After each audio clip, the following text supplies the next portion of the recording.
బోళాశంకరుడు అనేక రూపాల్లో తనను కొలిచే భక్తులకు వరాలిచ్చే పరమేశ్వరుడు.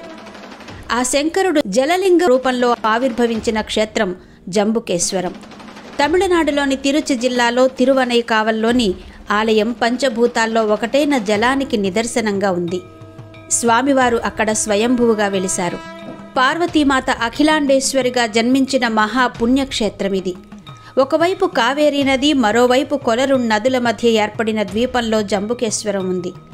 తొలి రాజుల్లో ఒకరైన కోచంగ చోళుడు నిర్మించినట్టు సంఘం గ్రంథాల ద్వారా తెలుస్తోంది. శివభక్తులు నయనార్లు తమ గ్రంథాల్లో జంబుకేశ్వరుడిని పూజించారు.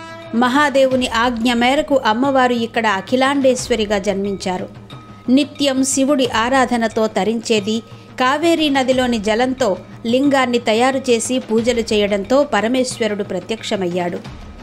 సాక్షాత్తు అమ్మవారు పూజించిన లింగం కావడంతో పరమ పవిత్ర ప్రదేశంగా ఖ్యాతి చెందింది. ఈ దేవాలయానికి సంబంధించి మరో కథ కూడా ప్రాచుర్యంలో ఉంది. జంబు అనే మునీశ్వరుడు కఠోరంగా పరమేశ్వరుని దర్శనం కోసం తపస్సు చేశాడు. స్వామి ప్రత్యక్షమై అతనికి కొన్ని పండ్లను కానుకగా ఇచ్చాడు. ఆ భగవంతుడే స్వయంగా ఇచ్చిన పండ్లు కావడంతో వాటి గింజలను బయటకు పడేయలేక మింగేస్తాడు. అనంతరం ఆ గింజల నుంచి వేర్లు శిరస్సు ద్వారా బయటికి రావడంతో ముని శివ సాయుధ్యం పొందినట్టు తెలుస్తోంది.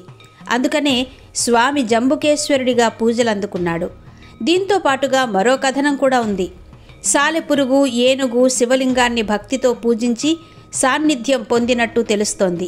ఈ కథను శ్రీకాళహస్తి క్షేత్రంలో పోలి ఉండడం విశేషం. ఈ స్వామిని ప్రార్థిస్తే చింతలేని జీవితం ప్రసాదిస్తాడని భక్తుల నమ్మకం. ఇక్కడ స్వామిని జగన్మాత అఖిలాండేశ్వరి ప్రతిరోజు మధ్యాహ్నం పూట వచ్చి ప్రార్థిస్తుందని భక్తకోటి ప్రగాఢ నమ్మకం.